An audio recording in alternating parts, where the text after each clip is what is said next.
This may look like many street rods you'll see at any car show across the country, but in a few minutes, I'm going to show you why this is the most 46 Ford ever. And we're going to prove it.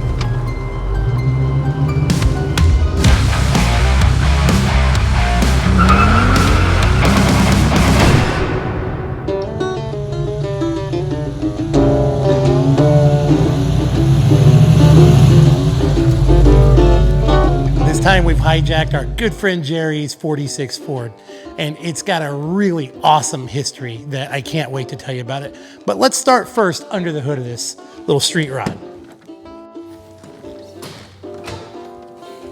I don't have the full build sheet on this engine, but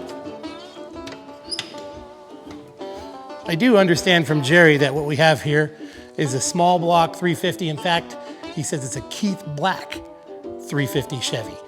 So I don't know if that means block or block and heads. It looks to me like we've got a nice set of Fuelie heads, which is a great little combo to top a small block off with. We got some headers. Looks like we are going to get to enjoy the comfort of air conditioning on our stroll today. So we appreciate that. We got a nice big aluminum radiator to keep things cool and a nice polished firewall.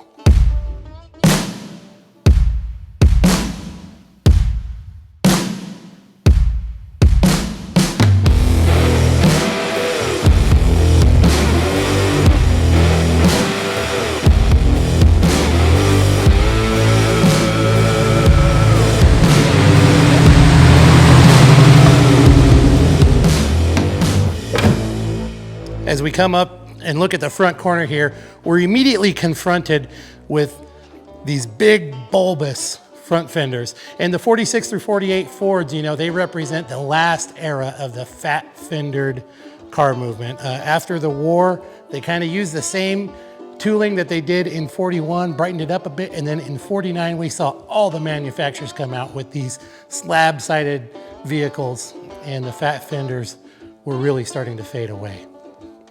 Now, as part of phasing out the fat fendered bodies in favor of the slab-sided cars, you can see that our running board has moved from the outside of the door to the inside of the door, and I bet that's more of a challenge if you're trying to ride along on the side of it.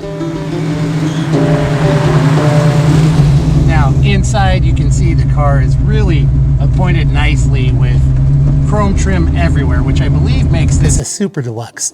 If you know, please confirm or deny that in the comments. It's got this awesome big clock here. I love that thing. Isn't that great? And then I like how they retrofit the new speedometer. Yeah, you know, and it's got newer gauges too, but they're very classy and they represent, you know, kind of the original gauges.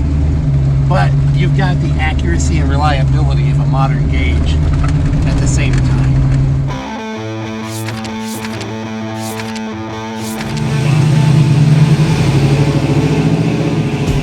This was Jerry's high school car. Jerry was 16, back in the early 60s, mind you. This was his car, but that's not the coolest thing about this car. Right.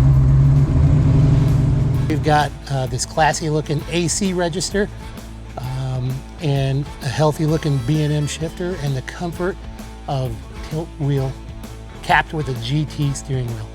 Now you can see we've got some comfortable looking cloth upholstery, and this model is an Opera Coupe because it's got the nice little pop-out windows and it has an actual back seat. Yeah, right.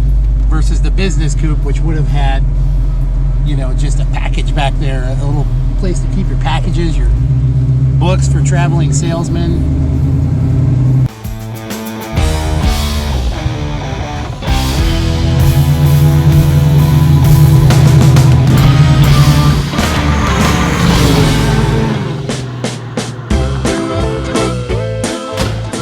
Now, these back windows here again suggest that this is an Opera Coupe because they pop out.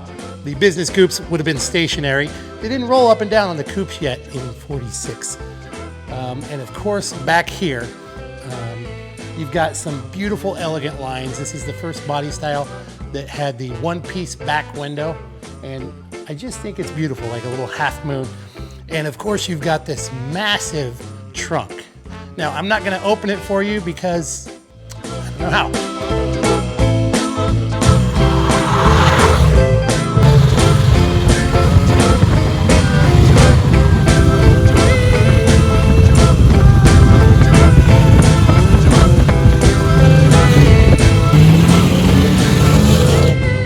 Below our massive trunk, you'll see that it's got a really well executed rolled rear pan deleting the rear bumper, and these little Chevy tips which give you just a hint of what might be under the hood. How about this sparkling midnight blue color?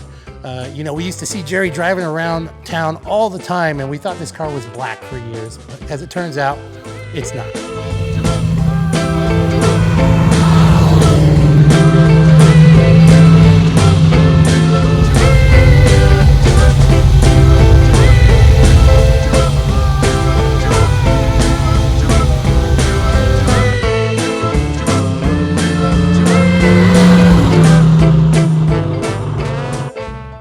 Tucked behind these big, beautiful, bulbous rear fenders, you can see that we've got some Boyd's Tribute wheels in billet aluminum.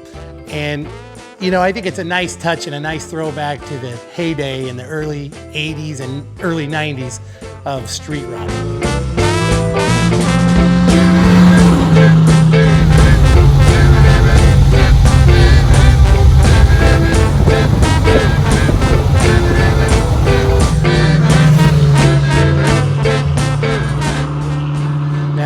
I'm curious to see how well a Fat Boy can fit inside a fat-fingered Ford. Fits me like a glove.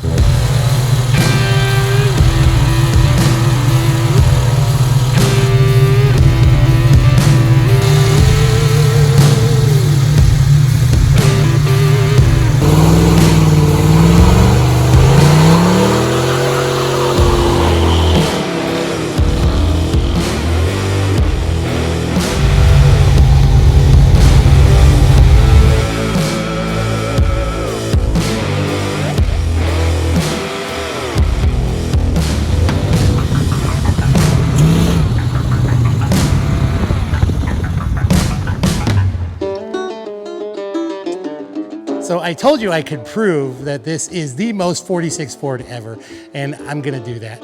So the cool thing about this car is not even the fact that Jerry was given this car when he was 16 and he hot rodded it all through his high school days, but that this 46 Ford was actually purchased by Jerry's parents brand new right up in Fresno, California.